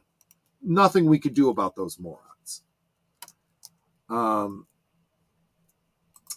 That is a great question, Jesse, and I have no idea. I have not been following the Texas election like, anything else, but I can tell you, especially if you're in Texas, you might want to contribute to his. But you know what? Part of me thinks he's going to do well just because he's friggin' charismatic. He's been going to universities and talking to people on campuses, and he's just so damn charismatic that I think he's winning over people that would otherwise be directly opposed to him. He's good people. And if you are not following Brandon Herrera on YouTube, you really should. Even if you're not a big 2A enthusiast, sometimes he hits on some geeky topics. He did a May the 4th video dressed as Han Solo with a 22 that was in the style of the Mauser pistol that Han Solo uses. It was just brilliant. The Republican nomination is Trump's to lose, and after 4 years of Sleepy Joe, he'll win the White House. The only reason that I keep bringing up if he's on the ballot, Mr. Lundell, is the Fed is working so hard against him to get him, put in jail for these, excuse the term, trumped up charges. There is the distinct possibility that in some states he will be kept off the ballot. And if that happens, that's fucking dirty pool. It really, really is. Welcome, Disney Sheepherder. Good to see you. Good to see you here on YouTube. Woo-hoo. Guys, Disney Sheepherder was a guest on Thursday Things over on Netters Network. And like almost immediately after, something happened and he lost his channel and he lost his Twitter account. And if it weren't for, some help from friends in high places, he would not have gotten reinstated. Guys, go, and if you think you're already subscribed to Disney Sheepherder, get over to his channel and double check and make sure you are. And if you're not subscribed to him, subscribe to him, please. He deserves it. And Disney Sheepherder will be on my channel on Thursday Things on November 23rd to talk about what happened. Yeah, he's gonna give us the whole skinny, and the follow up. I know he was just on a couple months ago, but we're gonna get him back on right away to talk about what happened, because damn, but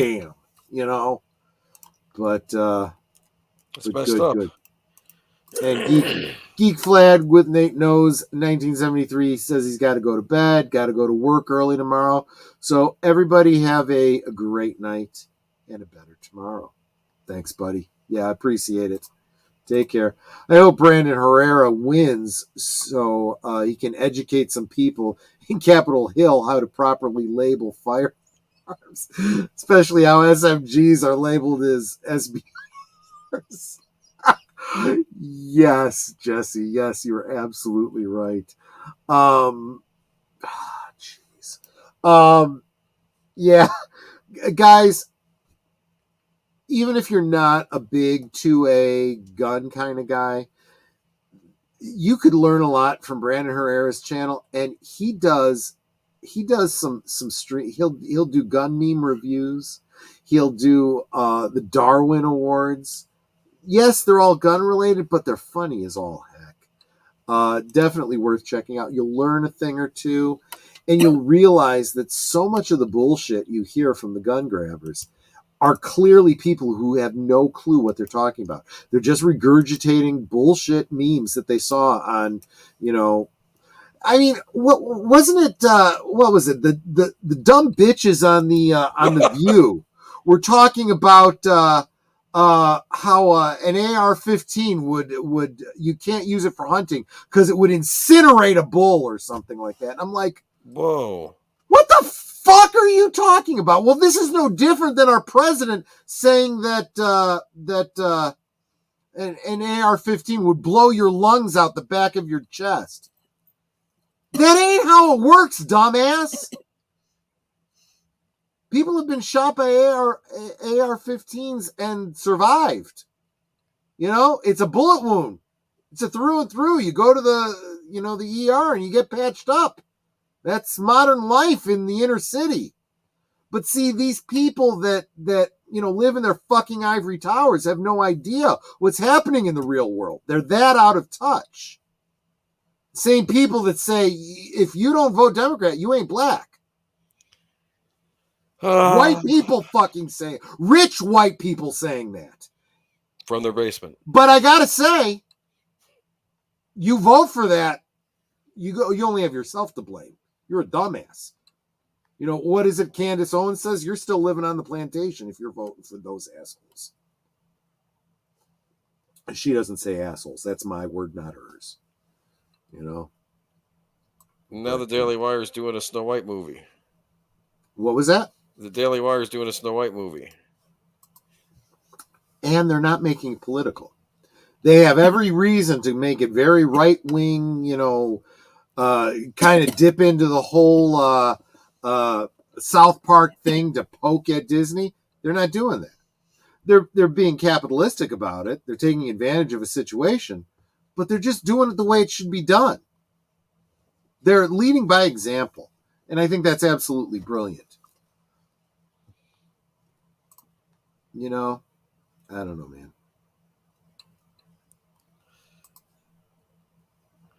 Yeah, that's the other thing too. I'm getting sick and tired. I don't, everybody has their opinion about, Russia versus Ukraine, Hamas versus Israel.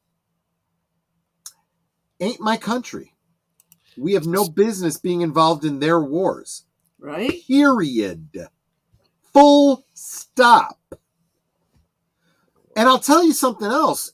When the U.S. gets involved in somebody's war, just extends the war and makes more people die.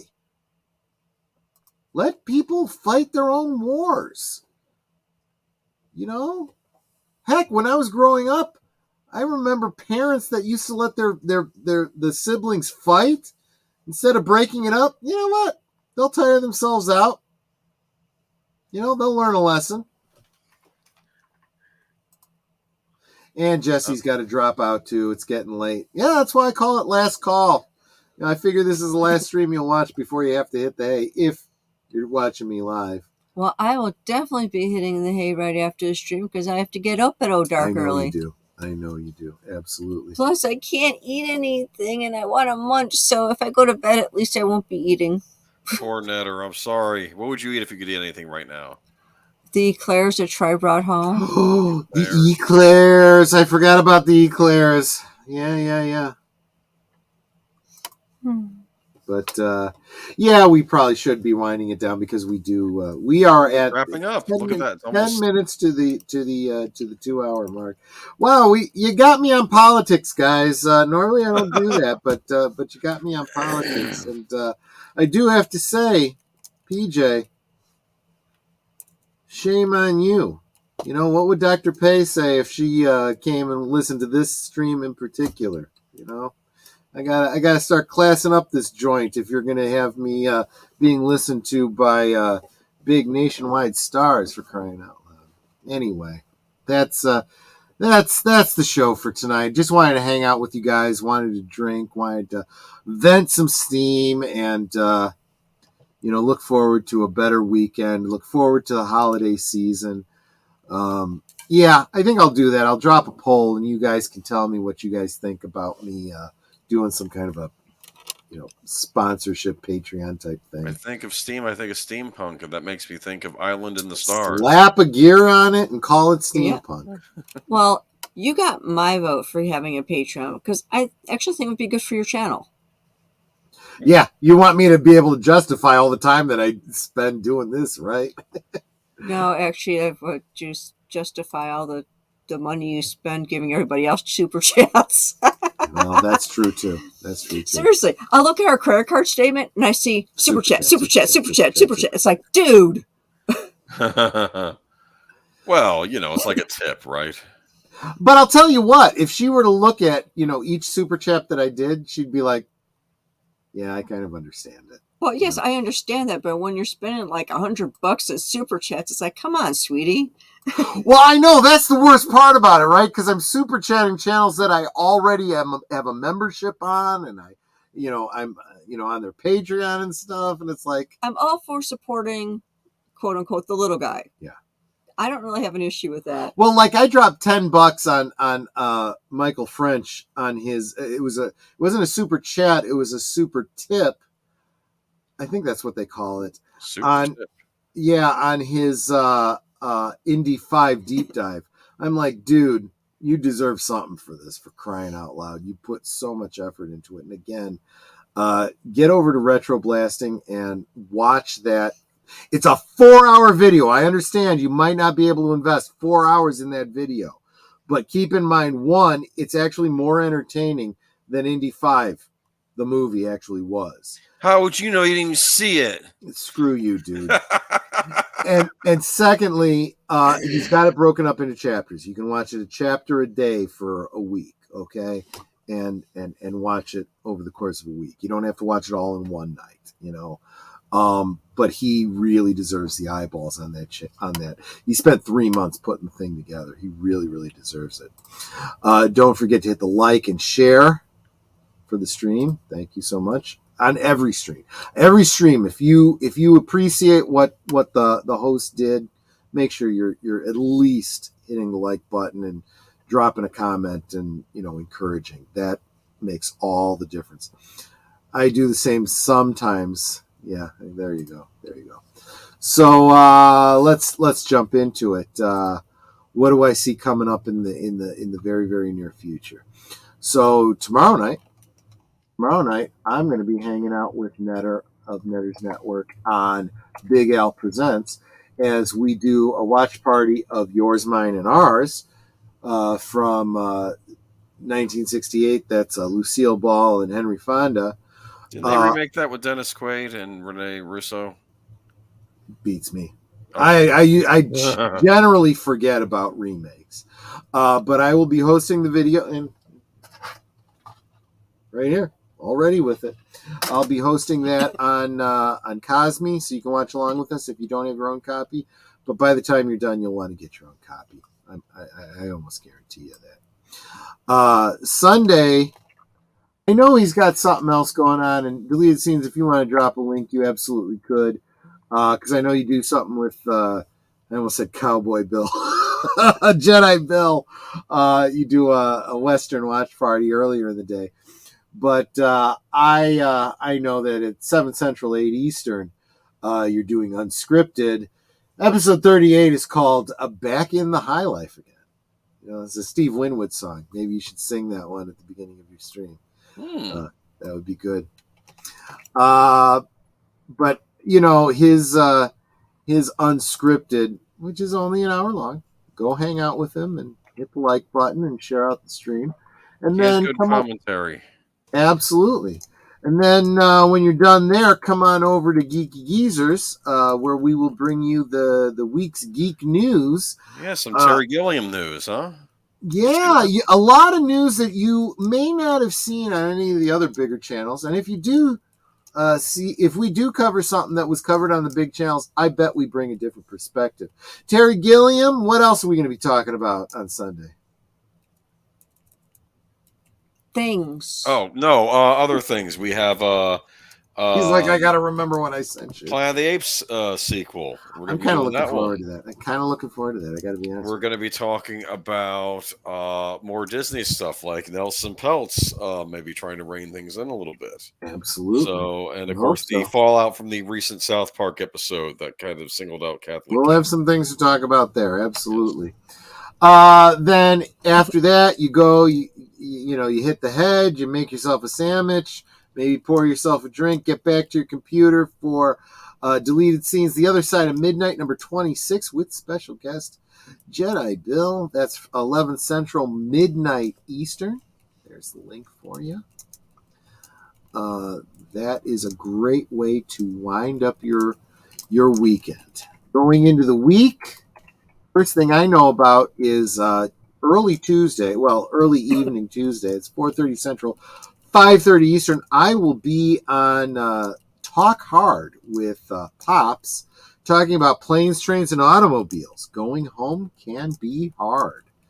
You guys that have been with me long enough know that I do a watch party of planes, trains, and automobiles every year. That's why Pops reached out to me, said, "Yeah, maybe you're a good subject matter expert to talk about this." So that will be early Tuesday, and then after that, I will freshen up to get over to Deleted Scenes channel, where we will be doing the next installment of Live from Sparkwood and 21, Twin Peaks Season 1, Episode 3, entitled Rest in Peace.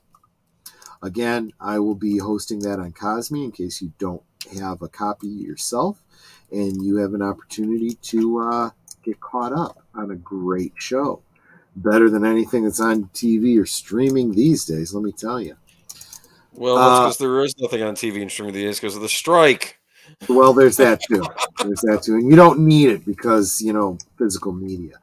Which brings us to Thursday over on Netters Network. Netters Network, who are we going to be talking to on Thursday Things? Well, we are going to be having everybody's favorite Blue Wrench, Deleted Scenes. He's all over the place. He's like horseshit. He's everywhere. And we're going to be talking about the new shows he's been doing. Yeah. And what direction his channel's going into and what else he'd like to do. Yeah.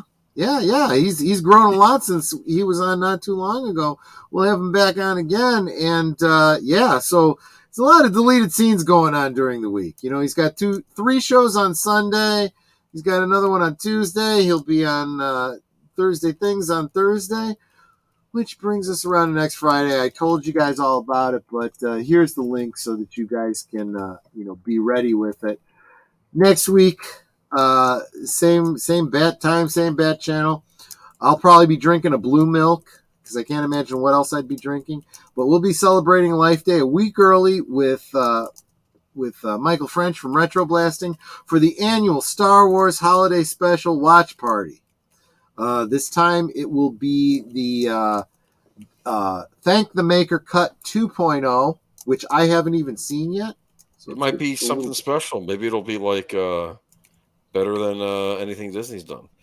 I did kind of glance through it, and I saw that he pulls in a few clips from the prequel trilogy.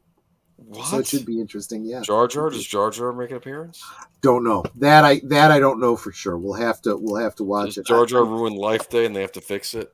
That could be interesting. But and if you're interested, I will have a giveaway.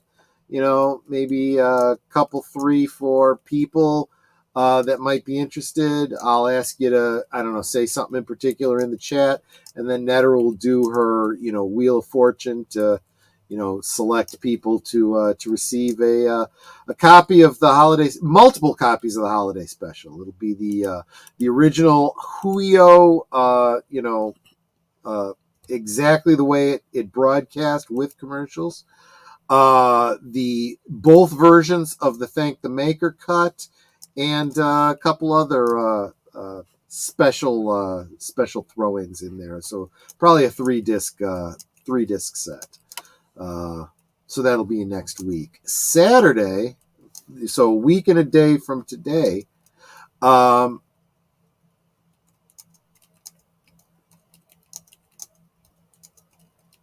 forget. A week and a Saturday from today. A week from Saturday is your week. I don't remember what it is. It's one of these. It's not this one. It's not this time one. For I don't know. Let's see if I got something on my desktop. Conjuring Part 2? No. C. No, that's D. Looks like Conan the Barbarian. Oh my goodness. Yeah, that's a good one. Yeah, Dino De Laurentiis. That'd be pretty good. Yeah. And Sandal Bergman in it, remember? Who the what now? She was the Valkyrie. Blonde chick? Yes. Yeah. Good stuff. She was also in never mind, I forgot the name of it. That one with the guy from Jaws that was about like a chorus line. She was in a chorus line. Remember? Roy Scheider. Doesn't ring a bell to you. Okay. I do. There was a lot of chicks in that movie. Okay. But yeah, good movie. But no Jar Jar Abrams. Jar Jar, I hope you gave Young Master French fair warning.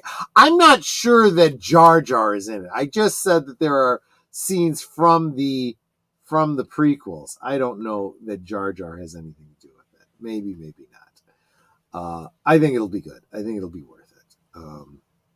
But all that jazz. There you go. And that's all I got. How about you, Boomer? Do you have to work tomorrow? Yes. Okay. So it's a minor thing. I got to do a presentation, but that's all. Yeah, Netter's got to get up early, so we got to definitely. You got to knock it out. But looking forward to Sunday. Like I said, maybe not as full a news cycle as usual, but we got some stories to talk about. Absolutely. You like Terry Gilliam? I do. We should do Terry Gilliam for good old days. That'll be a good. Okay, we'll do Terry Gilliam for good old days. He's one of those Pythons, right? He's one of those crazy geniuses in my opinion. Yes, we'll talk about him. Absolutely. Alrighty. I like that Disney Sheepherder. I prefer Star Wars over Star Wars. Is that what the sequel, the Disney Star Wars is? Star Wars? I dig it. I'm with you. So is it Star Trash over Star Trek or something? Probably. So there you go. Any last words, Agent Boomer, before I turn it over to the Netter? No, I'm good. Thank you. All right, Netter, take us out. It's like, am I a verb now? The Netter. You're the Netter. Yeah, there may be other Netters out there, but you are the Netter. Hell, you're my Netter. That's the best one. There you go. As Troy had mentioned earlier, make sure that you are subscribed to everyone in the chat. Make sure you are subscribed to our panel. If you think you are already subscribed to anybody and everybody, please double check because YouTube sucks. And we want to make sure that, you are getting notified for, any of our peeps out there that have content coming out, they have shows, whatever it may be. So hit that notification bell while you're there, just to make sure that you don't miss anything. And that said, y'all know what I always say. We can talk amongst ourselves, and that's all well, good, and fun. Excuse me. And I just lost my train of thought. But it's so I much know fun what when you you're always with say. us. You could, So much more fun when you're here with us. that's Thank right. you. Yes. We can talk amongst ourselves, and that's all well, good, and fun. But it's so much more fun when you guys are here with us. You drop your comments, questions, trivia, being goofy, whatever it may be. And it doesn't feel like we're separated by miles or continents in some cases. It feels like we're all hanging out in the same room, enjoying each other's company and having a great time. And you're not just our friends. You are our family. And we love you guys. We appreciate you so much being here because you can be anywhere right now and you choose to be here with us. That is so super encouraging. So thank you for being here. Thank you for taking this time out of your day to join us. And we will definitely see you next time. I don't know about family. I think you guys are all closer than family. I hang out with you guys all the time. I rarely see my family. Maybe once a year around holidays. Well, we're going to see him on Sunday. Yeah, that's true. That's You true. know who's all about family? Dominic Toretto from Fast and the Furious. Okay. Oh, yeah, family. That's right. Exactly, family. Yeah, see, I don't know any of the character names. I only know the actors. Gina Carano was one of them. She was, yeah. But she was in those movies, yes. But yeah, so guys, you have no idea how drunk I am right now. That brown mumbler has really gone to my head. It's been a long time since I've had a stream where I was this blitzed. I am fuzzy and I'm feeling good. And I had so much fun tonight. And honestly, it was because of all of you guys. You guys made this a great stream. I super appreciate it. I hope you will come back next week. I hope you will just give me a little bit of faith that this holiday special is going to be better than you think it'll be. Look, think Mystery Science Theater 3000. We'll roast it. We'll have fun. We will have fun, even if it's a crappy thing. I think it's, So we're going to have a holiday roast. Look, it can't.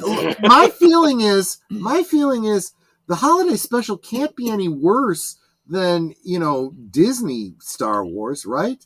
I mean,